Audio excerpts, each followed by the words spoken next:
The Eternity Mirrors. Episode 1. The Forgotten Fairground. Written by Rachael Farrimond. Narrated by Emily Wilden. Part 5.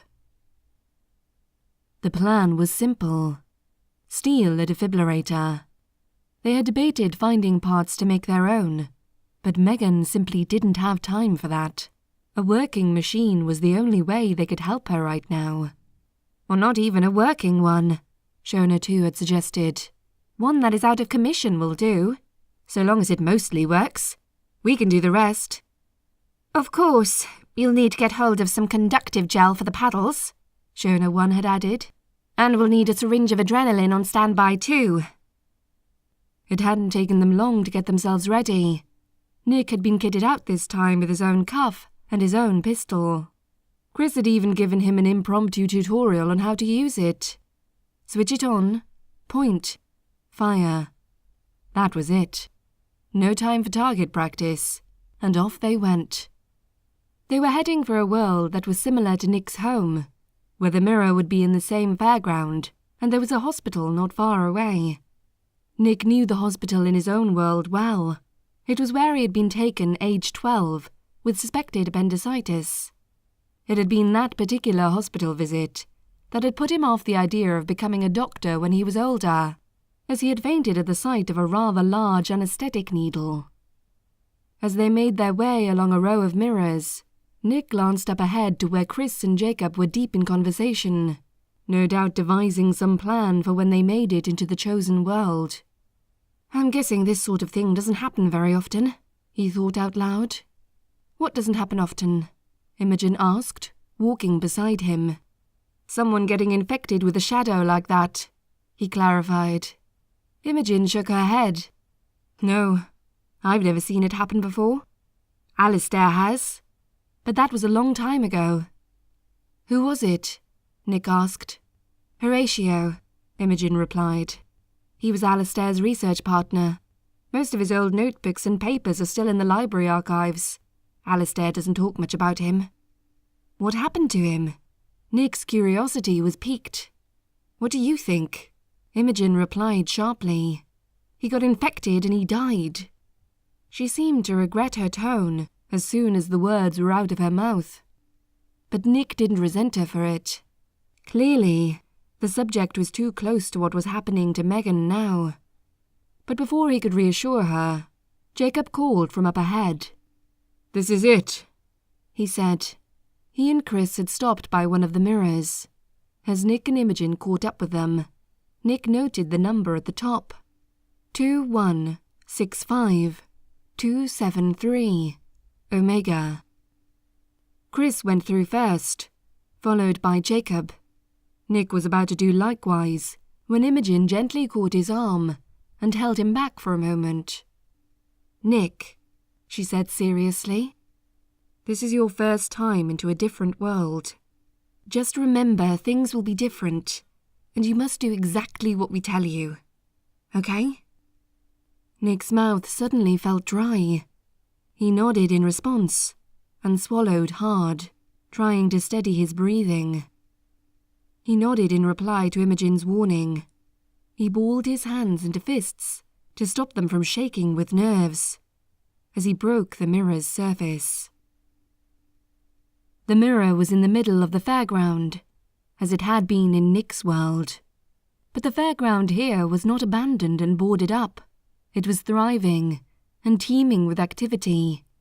Children and laughter bubbled all around the rides as they clattered and spun on their tracks. Screams rang up from the waltzer and the ghost train. The roller coaster roared overhead, and the carousel sang as its horses danced up and down. The sweet smell of fresh sugared donuts drifted on the air, mixing with the salty taste of the sea. Nick felt as if he had stepped into his own childhood, as he stared around at the vibrant and colourful vendors and stalls near the Hall of Mirrors. He looked back as Imogen stepped through the mirror, and the disturbance on its surface faded back to its perfect glassy facade. Ahead of him, Jacob lowered his goggles back over his eyes and smiled. Nick looked at all of the people milling around them, laughing and enjoying the fair. His forehead creased. "No one's staring at us," he said. 4 people just stepped out of a mirror, and no one saw it. "You'll find most people don't pay any attention at all to outsiders," Chris said as he took the lead. "You could slap most of these people in the face, and they'd still look right through you." "So how come I noticed Megan?" Nick asked. "And Jacob, for that matter." "I guess you're just special, Nick," Chris replied, with no attempt to mask the sarcasm in his voice. He walked away from Nick without another word, and led the way to the fairground's entrance. "Okay," Nick said, walking next to Jacob. "What did I do to tick him off?" A snort of laughter escaped Jacob. "Trust me, it's not you. It's him. Chris is somewhat lacking in, how do I put this, people skills. I've given up trying to work out what on earth Imogen sees in him." "So he's always like this?" Nick asked. "Yes," Jacob smiled. "But don't worry, you'll get used to it. And if you're really lucky, he may even warm to you." "Hurry up," Chris called over his shoulder. "But I wouldn't hold your breath," Jacob added, as they jogged a few paces before settling back into a more natural walking speed. The fairground was soon behind them, as they made their way towards the hospital. They split off into pairs. Chris and Jacob were tasked with finding an almost working defibrillator. Nick and Imogen went off in search of the gel and adrenaline. It had been agreed that if either pair ran into trouble, the signal would be the hospital's fire alarm. Jacob had assured Nick that in a tight spot, blending in with the crowd was the best way to slip out of harm's way. As he had said this, Nick had been unable to draw his attention away from the very large goggles covering half of Jacob's face. Blend in, he thought. Chance would be a fine thing. He and Imogen now found themselves in a very long, clinically white corridor. The fluorescent lights overhead made Nick's eyes ache, and the buzz they emitted only served to remind him why he didn't like hospitals at all. They didn't pass many people in this part of the hospital. They were far away from the bustle and chaos of the A&E department. Here, it was mostly staff members returning from their breaks or starting their shifts. As with the people at the fairground, those they passed paid very little attention to them. Occasionally, someone would glance up and smile as they walked by. Nick noted 1 or 2 who looked weary of their presence, but it seemed to be that, by the time they had made any conscious decision to question them, he and Imogen had already moved several paces on, and the effort of pursuing them seemed too much like hard work. Nick could only hope that Chris and Jacob were met with the same level of indifference. "You seem nervous," Imogen commented as she casually held the door open for a staff nurse who came hurrying out of the staff-only zone. She and Nick stepped inside and continued on their way. "Is that surprising?" Nick replied. "Suppose not," she said. "It's certainly not the introduction to this life we usually go for." "Really?" Nick's sarcasm was amplified by his nerves. "You usually save trespassing and burglary for the second date, do you?" "Something like that," she replied, ignoring his tone. "When I found the mirror in my world, I spent the first few days at the hub thinking it was all a bad dream I was going to wake up from." Nick nodded, but didn't say anything. He was still hoping he would wake up and find his old life waiting for him. "I promise, once this all blows over, we'll sit down with a pint or 2, and you can fire as many questions as you want," Imogen assured him. "I can't wait," Nick said dryly, remembering the burn in his throat caused by her beer. "I'm sure Megan will." Imogen cut herself short. Her expression saddened as thoughts of her friend played across her face. Nick rested his hand on her shoulder to comfort her. "We'll get her back," Nick said gently. I may have only been here for, a few hours? But I'm pretty sure the Shoners know what they're talking about. A sudden burst of laughter from Imogen caught Nick off guard.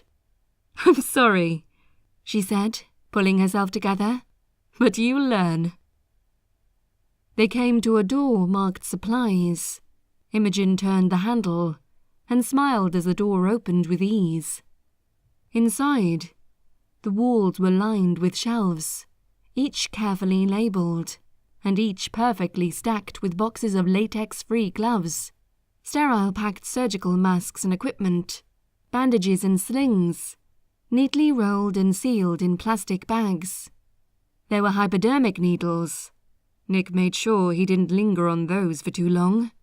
Vials of clear liquid, and boxes of tablets of all shapes and sizes. Towards the back of the room were gallons of hand sanitizer, sterilizing fluid, and portable oxygen tanks. Imogen and Nick scanned the shelves looking for the two items they needed, the conductive gel and adrenaline. So what was your world like? Nick asked idly, as he skimmed past boxes of amitriptyline, naproxen, and pregabalin. Imogen paused before answering. Nick wondered when the last time could have been that someone asked her this.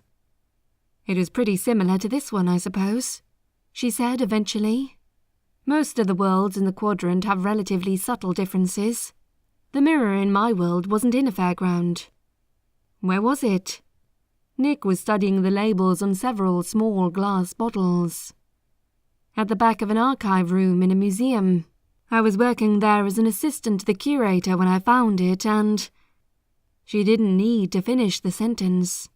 Nick could guess that curiosity had got the better of her, as it had him. I've got the gel, she said, waving a plastic bottle in the air. Nick turned his attention back to the shelf at his eye level. It was filled with vials of liquid that were destined to be drawn into syringes. His many hours of watching Holby City and ER had taught him that much. Aha, he said, picking up one of the vials. Adrenaline. He turned back to Imogen as she stuffed the bottle of gel and a couple of needle packs into her bag. He handed her the vial of adrenaline and waited for her to close the bag once more. That's everything, she said. She opened the door and peered out before nodding to Nick that the coast was clear. As they made their way back along the corridor and out of the staff-only area, Nick felt some tension release from his shoulders. He was remarkably surprised at how easily they had been able to slip in and out without running into any trouble. They followed signs back to the main entrance by the A&E department. Chris and Jacob were due to meet them outside the little shop that was just inside the entrance. They were nearly at the shop when Imogen suddenly gasped. She pulled Nick almost off his feet into an adjoining corridor. What? Nick asked, when he had his balance back. Imogen held on to both of his arms, keeping his back turned on the corridor they had just been in. Nothing, she replied, unconvincingly. She glanced nervously over his shoulder. Nick tried to turn his head to see what had spooked her so much, but she all but slapped him back to face her. You can't look, she insisted. Why? Just trust me, okay? And do as I say. Again, her gaze darted worriedly to the corridor behind him. Please just tell me what's going on, he pressed, hoping she would appreciate the touch of politeness. Imogen didn't reply. She kept her eyes fixed on the point over his shoulder. As her attention remained there, Nick felt her grip on his arms loosen a little. He took the opportunity to turn around quickly before she could catch hold of him again.